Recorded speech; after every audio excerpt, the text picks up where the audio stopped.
지난 주간에는 우리가 긍휼히 여기는 자는 복이 있나니 저희가 긍휼히 여김을 받을 것이며, 오늘은 마음이 청결한 자는 복이 있나니 저희가 하나님을 볼 것이며 라고 하는 말씀에 대해서 살펴보도록 하겠습니다. 여러분은 어떠십니까? 마음이 청결하십니까? 마음이 청결한 자는 하나님을 볼 것이라고 했는데 하나님이 보이시는지요? Sometime. 마음이란 무언가, 마음이라고 하는 것은 딱 한마디로 이야기하기는 좀 어려운 부분이 있습니다.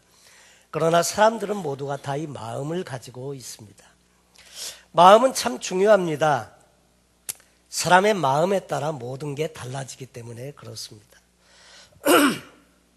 원래 이 성경의 마음이라고 하는 단어는 심장이라고 하는 말하고 같이 사용되었는데, 그래서 잠언 4장 23절에 보면 무릇 지킬 만한 것보다 더욱 내 마음을 지키라.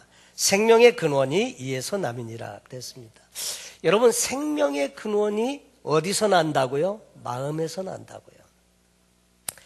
그러니까 마음이 잘 되면 잘 되고요, 마음이 잘못되면 죽어요. 에레미야서 11장 20절에 공의로 판단하시며 사람의 심장을 감찰하시는 만군의 여호와, 여기 사람의 심장을 감찰한다는 이 심장과 마음은 같은 단어입니다. 계시록 2장 23절에도 또 내가 사망으로 그의 자녀를 죽이리니 모든 교회가 나는 사람의 뜻과 마음을 살피는 자인 줄 알지라. 마음을 살핀다. 이 마음도 같은 말입니다. 이 마음은 헬라어로 칼디아라고 하는데 중심, 내부, 다시 말해서 사람의 인격의 안방과 같은 곳이 바로 이 마음입니다. 이 마음은 지성과 정서와 의지를 다 포함한 전 인격을 의미한다고 할 수 있습니다. 그래서 이 마음이 중요합니다.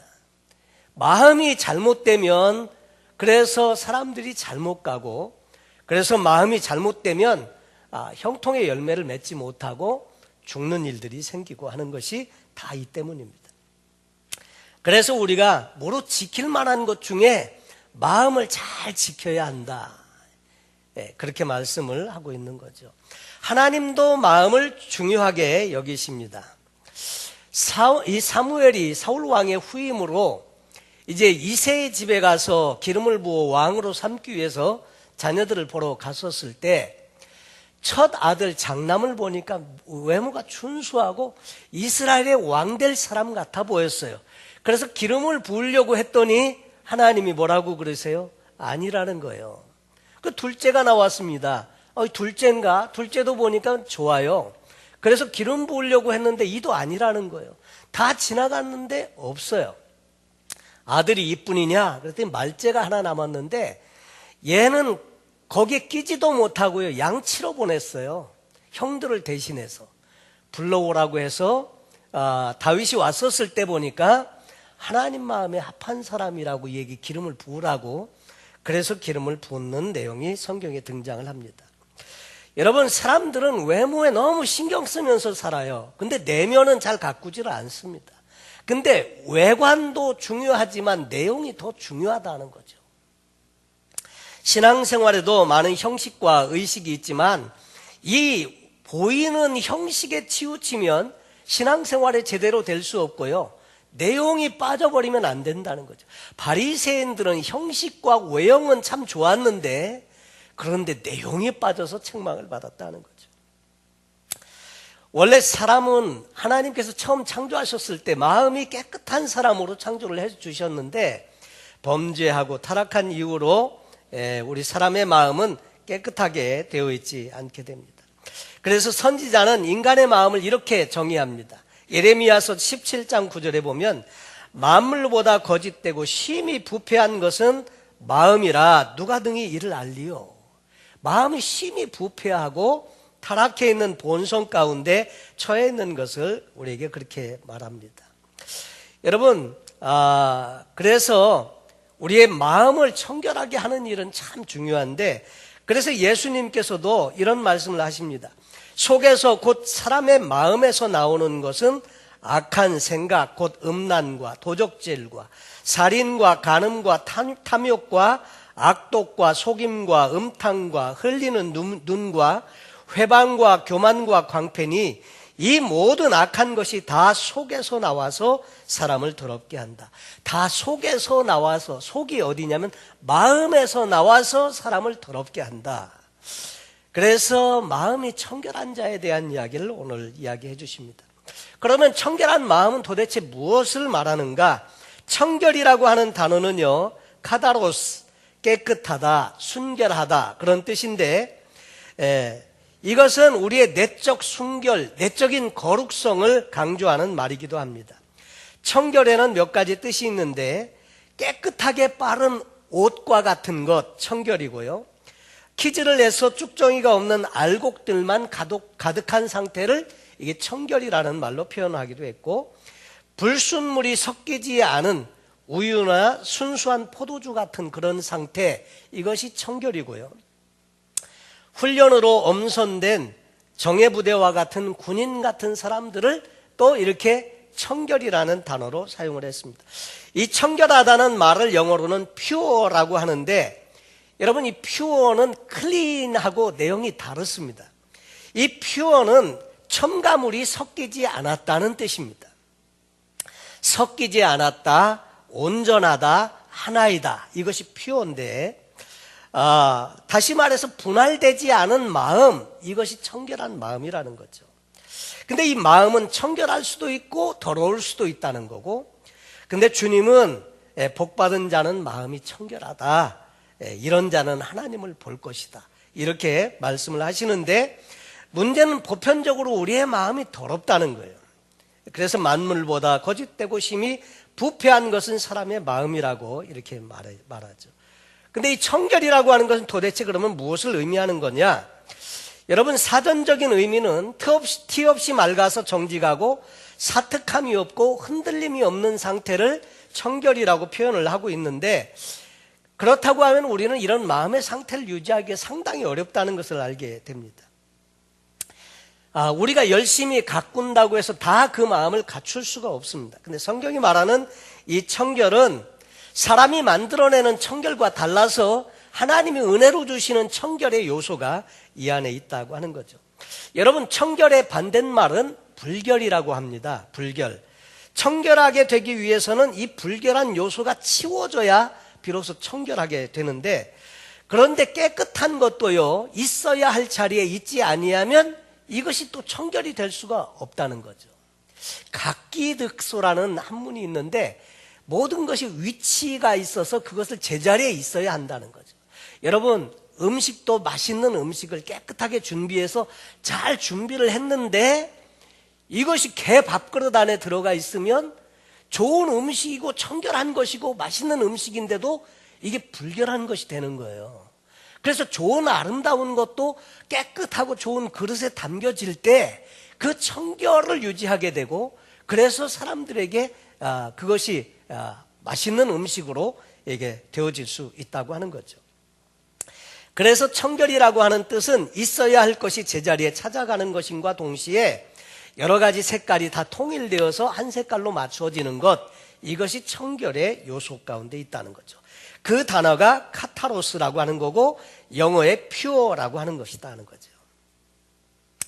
그래서 우리의 마음이 있어야 할 자리에 있고 또 하나의 색을 갖게 되는 것, 이것이 청결인데, 성경에 보면 우리 마음에 대해서 두 마음을 품은 사람에 대한 이야기가 있습니다. 야고보서 4장 8절에 보면 하나님을 가까이 하라, 그리하면 너희를 가까이 하시리라. 죄인들아 손을 깨끗이 하라. 두 마음을 품은 자들아 마음을 성결케 하라. 두 마음을 품은 것은 성결의 요소가 아직 안 됐다는 거예요. 마음을 성결케 하라. 그러니까 성결한 마음, 이 청결의 마음은 갈라진 마음이 아니에요. 분리된 마음이 아니에요. 여러 가지 잡다한 생각으로 다 가득 차 있는 그런 마음이 아니라는 것입니다. 이 두 마음이라는 말, 산상수훈에도 예수님이 이렇게 말씀하세요. 사람이 두 주인을 섬길 수 없다. 이 두 주인에 대해서 이야기할 때 한 주인은 만몬이고 재물을 의미하는 만몬입니다. 한국말 성경에는 재물이라고 번역이 되어져 있지만 만몬은 물질을 숭배하는 신의 이름이 만몬입니다. 또 다른 하나는 하나님을 이야기하고 있습니다. 그러니까 나와 하나님 이 두 주인, 그러니까 이 만몬은 결국 내가 잘 되기를 원하는 풍요의 신 바알과 같은 것인데 하나님과 이 만몬을 함께 섬기지 못한다는 거죠. 만몬의 중심에는 내가 있다고 하는 거죠. 그런데 오늘날 많은 기독교인들은 내가 주인이 되어서 하나님을 부리려고 하지 하나님이 종이 되어서 그분의 뜻을 성취하는 것을 잘 원하지 않는데 문제가 있다고 하는 거죠. 분열되고 갈라진 마음, 두 마음, 이것이 불결한 마음이라고 말씀을 하시는 것이고요. 그래서 예수님은 마음을 청결케 하는 것에 대해서 이야기를 합니다. 로마서에 보면 1장 28절에 또한 저희가 마음에 하나님 두기를 싫어하며 하나님께서 저희를 그 상실한 마음대로 버려두사 합당치 못한 일을 하게 하셨으니, 이 마음이 청결하지 못해서 합당치 못한 가운데 처해 있다고 하는 것은 그냥 버려두면 죽은 상태로 간다는 거죠. 그래서 하나님께서는 그 마음에 하나님 두기를 싫어하는 다른 잡다한 마음들을 하나하나 끊어내고 정리하는 거, 그 작업이 마음의 청결 작업이다 하는 거죠. 그래서 마음의 청결은 우리도 하는 것이지만 하나님의 은혜로, 하나님의 도움으로 되어지는 것이기도 하다고 하는 것입니다. 그래서 성경에 보면 마음의 그릇을 깨끗하게 준비하면 귀하게 쓰임받는 그릇이 된다고 했습니다. 디모데후서 2장 20절에 큰 집에는 금과 은의 그릇이 있을 뿐 아니요 나무와 질그릇도 있어 귀히 쓰는 것도 있고 천히 쓰는 것도 있나니 그러므로 누구든지 이런 것에서 자기를 깨끗하게 하면 귀히 쓰는 그릇이 되어 거룩하고 주인의 쓰심에 합당하며 모든 선한 일에 예비함이 되리라. 그러므로 누구든지 이런 것에서 자기를 깨끗하게 하면 질그릇이든지 나무그릇이든지 금그릇이든지 은그릇이든지 it doesn't matter. 그것과 상관없이 깨끗하게 하는 것이 중요하다는 거죠. 그렇게 하면 주인의 하나님께 쓰임받는 좋은 그릇이 된다는 거죠. 깨끗하게 하면 그 안에 좋은 것들을 담아서 아름다운 일로, 좋은 일로 하나님이 쓰신다는 것입니다. 깨끗한 마음이 필요합니다. 그러면 어떻게 깨끗함을, 청결함을 가져올 수 있나, 그런 것에 대해서 뒤에 말씀을 드리기로 하고요. 마음이 청결한 자에게 주시는 보상이 있는데 그것은 어떻게 된다고요? 마음이 청결하면 하나님을 본다고요. 여러분, 하나님을 볼 수 있는 것은요, 우리 육신의 눈으로 보는 게 아닙니다. 마음의 눈으로 보는 겁니다. 마음이 깨끗해져야 하나님이 비로소 보이는 겁니다. 이 본다는 말은요, 경험을 의미해요. 성경에 안다는 말은 경험을 의미해요. 그러니까 경험하고 그분과의 인격적인 교제가 이루어지고 이런 것들이 본다는 말, 안다는 말, 경험한다는 말로 함께 표현되고 있습니다. 다시 말해서 하나님을 보게 된다는 것은 그분과의 인격적인 교제가 이루어져서 그분과 친밀함으로 나아가게 되는 그것을 이야기한다고 할 수 있습니다. 여러분, 마음의 청결은 하나님이 원하시는 것입니다. 우리의 마음에는 순수함이 있어야 하고 우리의 마음에는 깨끗한 청결이 필요합니다. 근데 청결에 이르는 길에 대해서는 어떻게 하면 마음이 청결하게 되느냐? 여러분, 마음이 청결하게 되는 일은요, 씻어야 합니다. 뭘요? 죄를 씻어야 돼요. 회개를 통해서 마음이 청결해진다. 걸레는 계속 빨아도 걸레지만 우리는 예수 그리스도의 보혈로 씻으면 우리는 새로운 존재가 됩니다. 그래서 그리스도 안에 있으면 새로운 피조물이라 이전 것은 지나갔으니 보라 새 것이 되었도다, 이렇게 말씀을 하죠. 그런데 이 회개라고 하는 것은요, 한 번 영원한 회개가 있고 일상의 삶에서 매일 반복되는 회개가 있습니다.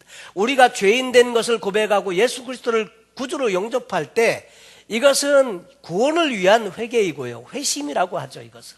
그런데 일상의 삶에서 계속해서 우리의 지은 자범죄와 같은 것에 대해서 씻고 깨끗하게 클린업하는 것들이 필요합니다.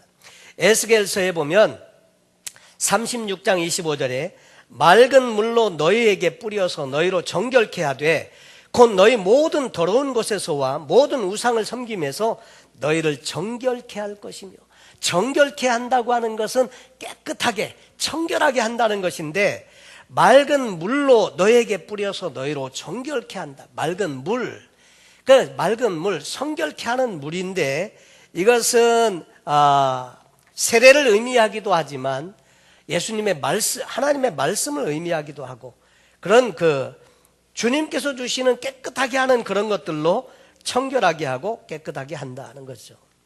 여러분, 죄는 우리가 씻을 수 없습니다.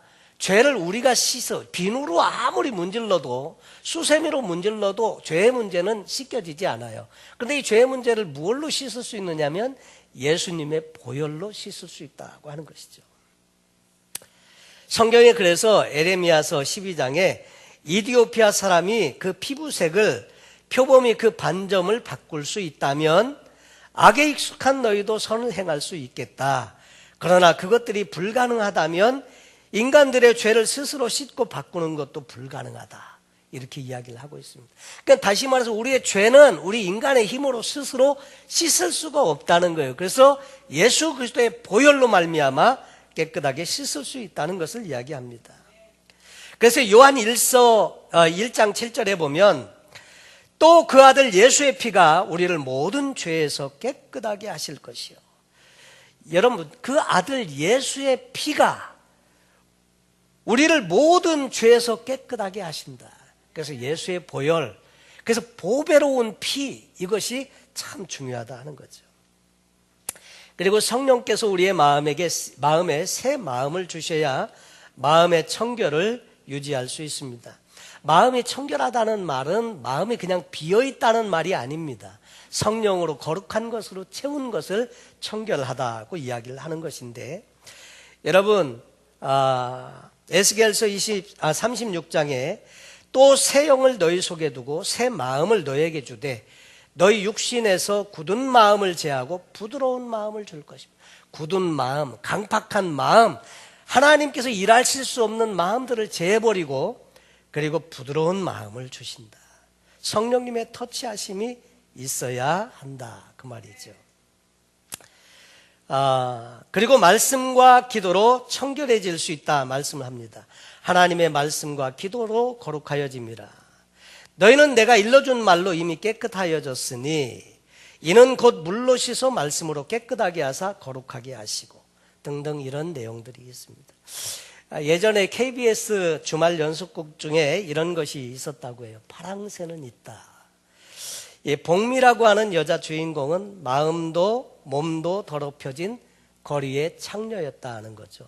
그런데 자신을 구해준 한 남자, 병달이라고 하는 남자를 사랑하면서 자신의 과거의 잘못된 생활을 뉘우치고 급속도로 변화되게 되었다는 거죠.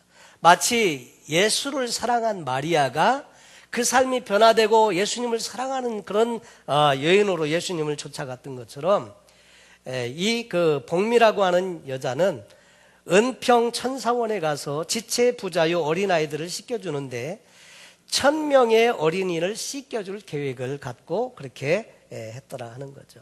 마음이 깨끗해진 사람의 모습은 바로 이런 것입니다. 새로운 사람으로 바꾸어지는 것입니다. 여러분, 우리는 언제 마음이 청결해지고 깨끗해지는 줄 아십니까? 예수님께 나올 때, 그때 우리는 마음이 청결해지고 깨끗해집니다. 미국의 척 콜슨이라고 하는 사람이 있습니다. 이 사람은 닉슨 대통령 재임 시기에 30대 초반의 나이임에도 불구하고 닉슨의 오른팔과 같은 선거 참모였습니다. 여러분, 30대 초반인데 대통령 선거 참모였어요. 비상한 두뇌와 리더십을 소유한 젊은 참모였는데, 닉슨이 워터게이트 사건으로 인해서 어려움을 겪을 때, 쓰러졌을 때 제일 먼저 타격을 입고 감옥에 들어간 사람이 이 척 콜슨입니다. 그는 워터게이트 사건에 책임을 지고 감옥에 가게 되었는데 진짜 잘 나가던 사람이 하루아침에 나락으로 떨어진 거예요. 이분이 감옥에서 인격적으로 예수님을 만나게 됩니다. 나중에 석방돼 가지고 나왔을 때 아직도 젊은 나의 인생 이제 어디에 바쳐야 하는가? 그동안 대통령을 위해서 바쳤는데 남은 나의 생애는 무엇을 위해서, 누구를 위해서 바칠 건가? 기도했습니다. 신중하게 기도하다가 나와 같이 인생의 밑바닥인 교도소에서 하나님을 만나야 하는 사람들을 위해서 내 남은 생애를 한번 불태워 보아야 되겠다 결심하고 감옥 선교를 시작하게 되었습니다. 그래서 교도소 사역을 하게 되었는데, 그래서 이분은 전 세계 수많은 교도소를 갔는데 몇천 군데를 갔어요. 그 중에서 가장 인상에 남는 교도소는 남미의 한 섬인 유메이타에 있는 교도소라고 하면서 그의 책에 소개를 합니다. 이 교도소는 남미에서 가장 흉악한 죄질이 악질적이고 형량이 무거운 죄수들만 보내는 그런 감옥이었습니다. 인간이기를 포기한 완전히 흉악범인 이런 그 사람들이 모여있는 아주 특급, 아주 그냥 그런 교도소였는데, 워낙 난폭하고 악질적인 죄수들을 모아놓았기 때문에 교도소인데도 제대로 운영이 안 되는 거예요. 통솔이 안 되고. 그래서 나라에서도 포기할 정도로 그런 교도소가 되었습니다. 그러는 가운데 남미의 어떤 교회들이 우리가 이 교도소에 대한 특별한 사명을 가지고 우리가 마음을 합해서 한번 운영을 해보자. 하나님의 은혜와 성경의 원리로 운영을 해보자. 이래가지고 이 교도소 사역에 헌신하게 되었는데, 놀랍게도 그 이후 몇 년 후에 이 교도소는 완전히 변해버렸습니다. 척 콜슨이 이 교도소를 방문했는데 그 변화의 비결이 뭔지를 배우기 위해서 간 거예요. 소문대로 보니까 수용자들이 질서를 잘 지키고 얼굴은 밝고, 아니 어떻게 그렇게 강력하고 그런 흉악한 사람들이 모여있다고 하는데 저렇게 밝을까 놀랐습니다. 큰 감동을 받은 콜슨이 자기를 안내하는 죄수 중에 한 형제에게 이렇게 물었습니다. 형제님, 비결이 뭡니까? 내가 수천 군데 교도소를 다녀봤지만 이런 곳은 처음입니다. 그 안에는 콜슨의 손을 그 안내자가 콜슨의 손을 꼭 잡고 어느 방으로 인도해 갔는데, 그 방은 복도 끝에 있었는데 다가가면 다가갈수록 점점 어두워지고 기분이 묘해지더라는 거예요. 그 안내자는 그 방문 앞에 콜슨을 인도하여 세워놓고 이렇게 다시 물었습니다. 선생님, 비결을 알고 싶어 하니 비결을 보여드리겠습니다마는 문을 열면 충격을 받으실 텐데 괜찮으시겠습니까? 이 방은 유메이타 교도소가 시작되면서 고문실로 알려진 곳입니다. 흉포하기 짝이 없는 죄수들을 그냥은 다룰 수가 없어서 고문을 가할 때 이 방으로 데려왔다는 거죠. 이 방에서 죽어나간 사람들이 수없이 많습니다. 정말 들어가 보시겠습니까? 그랬더니 콜슨이 그러겠다고 대답하고 이윽고 문이 열렸습니다. 고문실 안에 들어가 보니까 실제 크기의 큰 십자가가 하나 세워져 있었고, 그 십자가에 만들어 놓은 형상이긴 하지만 한 죄수인 예수님이 거기 달려 계셨더라 하는 거죠.